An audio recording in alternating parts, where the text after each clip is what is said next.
तो 1970 की बात है कि पाकिस्तान, दो पाकिस्तान थे, एक तो पूर्वी पाकिस्तान बांग्लादेश और इधर पश्चिमी पाकिस्तान जो अभी हाल ही का पाकिस्तान है। तो 1970 में इन दोनों के लिए चुनाव हुए, और चुनावों में जो ये पूर्वी पाकिस्तान है इसकी एक पार्टी थी पाकिस्तान आवामी लीग पार्टी, ठीक है। उस पार्टी को विजय हासिल हुई और उसके लोकप्रिय नेता थे मुजीबुर रहमान, जो कि बांग्लादेश के गांधी कहे जाते हैं।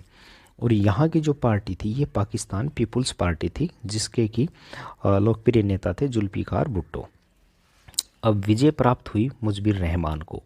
अब ये बात उनको पची नहीं, किसको, जुल्फिकार भुट्टो को। और उसने क्या किया, इस बात को मानने से इनकार कर दिया कि मैं वो उनकी जीत को नकार दिया कि वो उनको कोई जीत हासिल नहीं हुई है।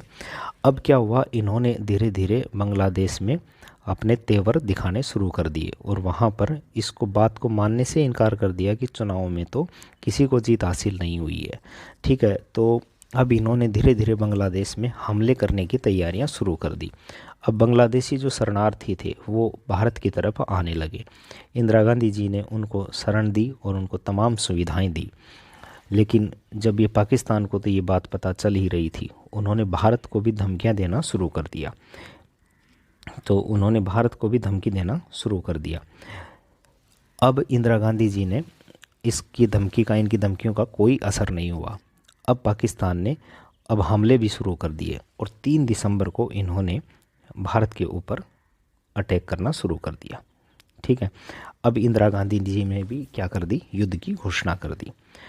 अब युद्ध की घोषणा ये 3 दिसंबर से लेकर 16 दिसंबर तक 13 दिन का युद्ध चला। इस युद्ध में यहाँ के पाकिस्तानी जो थे 93,000 सैनिक, 93,000 जो सैनिक थे वो आए और उन्होंने आत्मसमर्पण किया। हमारी सेना ने करारा जवाब इनको दिया और हमने इस युद्ध में जीत हासिल करी और बांग्लादेश का निर्माण करवाया। तो ये हमारे भी कुछ 4,000 के आसपास सैनिक शहीद हुए और 5,000 के आसपास, 5-6 हज़ार के पास ये हमारे घायल भी हुए थे हमारे सैनिक। तो ये जो ऑपरेशन विजय है ये उसी विजय के उपलक्ष्य में मनाया जाता है, बांग्लादेश के निर्माण से संबंधित है, ठीक।